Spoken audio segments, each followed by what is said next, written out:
Many individuals have suffered disappointment in love at some time in their life, and they have no option but to survive a breakup. On that occasion, we probably felt a knot in our throats and wondered, what now? Can I carry on alone? How could I have been so foolish in believing that he or she loved me? A breakup indicates a sense of failure and the necessity to restructure our lives, including our time. We believe we have lost our hopes for the future. This implies a shift in our life mission. Here are 5 ways to get over a breakup. But before we continue with our video, we are requesting all of you to please subscribe to our channel, Believer. And just like you, we are believers of love and happy relationships, and our main goal is for you to build great relationships with the ones you love. Please subscribe to our channel and comment, "I am a believer of love," so we can officially welcome you to our channel. May all of you be well, especially during this time of pandemic and wherever you are in the world. We hope and pray for your safety and good health. Number 1. Comprehend the reasons behind the breakup. It is critical that we begin with a reflection on what transpired. Understanding the explanation for the issue is critical for this. You should ask yourself the following questions. Is this the first time this has happened to me? Do I always choose the same relationship profile that does not fit me? Am I picky about love? Had I romanticized my spouse and this picture does not match to reality?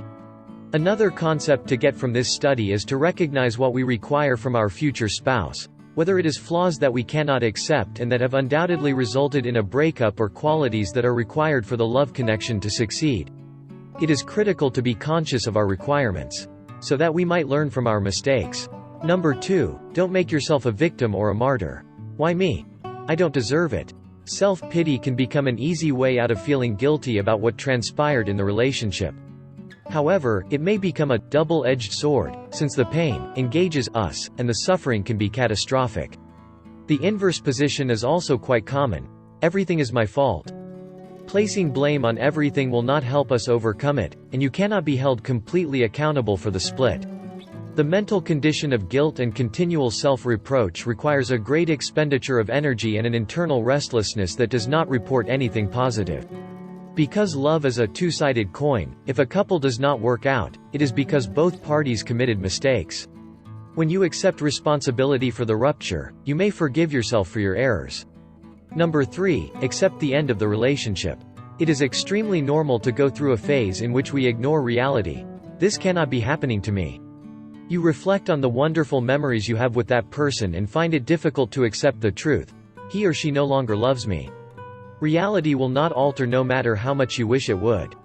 The greatest problem in overcoming rejection of love is accepting the circumstance and realizing that the things we think about the loved one are not at all close to reality and also do not agree with the ideal concept of love that we have. Recognizing that the relationship was not as wonderful as you imagined or that you and that other were not as happy as you thought is difficult. Throughout the relationship, we have often received signals that we refuse to take, and in the end, it is far worse since those who live in illusions die of disappointments. The sooner you become aware of reality, the sooner you can make the proper judgments and turn the page. Number 4, let your partner go. Do not insist on what cannot be. If that individual does not want to be with you, let it go.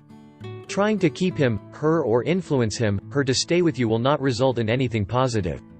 Do not prolong the agony by reviewing old emails or WhatsApp conversations, or by waiting for phone calls or texts that will never arrive. It's also not a good idea to follow in your ex's footsteps or view their photographs on social media. Avoid posting on social media about dirty rags or a love disaster in your relationship. That is never a good thing. Stay away from your accounts for a season if you are inclined to do so. Some people opt to root their phone and remove any texts or photographs sent by their boyfriend or girlfriend. If that liberates you and you believe it will benefit you, go ahead and do it. There does not appear to be a magic recipe for overcoming sentimental setbacks. Number 5, do not separate yourself from your friends and family. When we are experiencing a terrible moment, we all feel the desire to have someone on our side. As a result, shutting yourself up is not the greatest answer. On the contrary, it is beneficial to discuss your problems with those who care about you, such as your family and friends. Pretending that nothing has transpired is not a viable option.